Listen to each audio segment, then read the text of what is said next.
Hi there, Carrie here, Beyond the Accent, and there's something I want you to try and picture. You're sitting in a meeting, happily zoning out with your coffee, and suddenly someone says, "Hey, what's your take on this?" Your brain panics, your heart starts pounding, and you feel like all the words you've ever known have packed their bags and left. Sound familiar? Here's what most people don't realize. The folks who sound effortlessly brilliant in moments like that, they're not winging it. Not really. They're using a secret tool, a kind of a roadmap, that's basically a structure. And once you learn to do that, you'll stop grasping for words and start actually enjoying those spontaneous moments yourself. Yes, enjoying them. I know, kind of a wild concept. So today, let's unpack this together. Let's talk about why structure isn't a creativity killer. It's your best friend when you need to sound clear, confident, and fully you on the fly.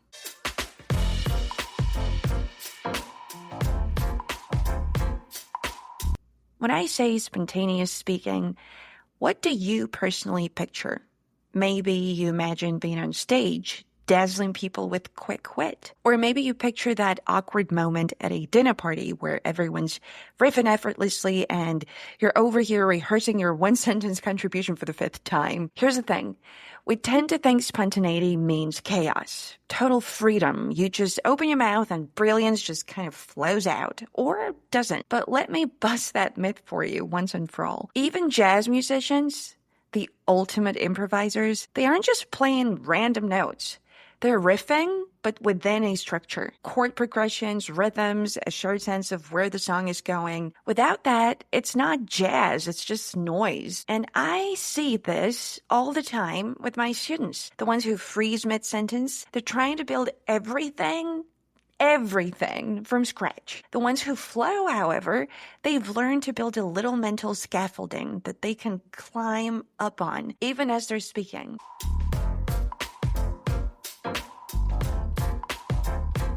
So let's talk about what structure actually does for you. Matt Abrams, author of Think Faster, Talk Smarter, shares this great story about being a Stanford tour guide. He'd walk backwards across campus, pointing out landmarks to parents and prospective students. And his number one rule was not really knowing the facts, but more so, don't lose your group. Just don't lose your group. And the way to do that was to give people a clear roadmap from the very start. Tell them where we're going, how long it'll take, and what to expect along the way. The same goes for speaking. When your listeners know where you're taking them, they relax. They stop scanning for exits. They tune in. And here's the kicker. Structure doesn't just help your audience, it helps you. It quiets that panicked little voice saying, "What am I even trying to say here?" Because you've given yourself a frame to hang your ideas on. It's like switching from free climbing a cliff to having a sturdy ladder.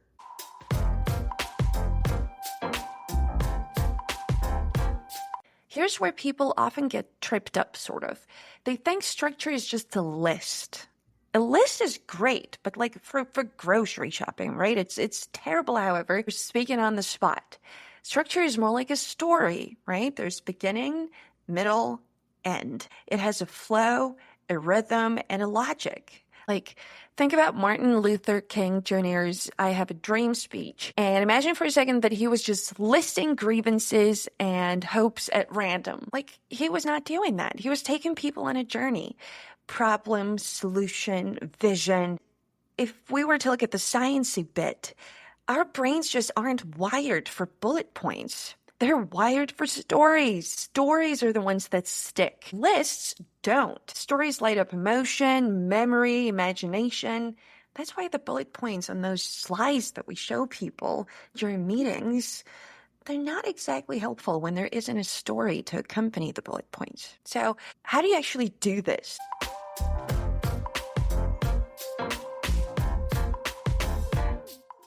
Two of my favorite Swiss Army knife structures that you can use anytime, anywhere. The first one is what, so what, now what. What is where you state the thing. So what? Why does it matter? Now what? What's the takeaway or next step? Then we got the problem, solution, benefit. Problem. What's the issue at hand? Solution. Here's how we're going to fix it. Benefit. Why is this good for us? And then there's the past, present, future, which is sort of self-explanatory, and it's great for toasts, interviews, casual storytelling. If we were to do like a mini practice moment, I want you to pick a random topic, say your favorite childhood snack, and frame it like this. What? Describe it, right? Like mine, for instance, was this creamy ice cream with raisins and a waffle cone. Now, so what? Why it mattered to you. Tell me why your dessert, and you thinking of it now, what sort of emotion does it light up in you? Why it mattered to you? Why it was your favorite to begin with? And the final bit, now what? Why everyone listening should go rediscover their childhood snack drawer. Boom! You just structured a spontaneous little speech. And that is a good starting point. And see how it all comes in threes. What, so what, now what? Problem, solution, benefit, past, present, future. People love having those stories come in threes.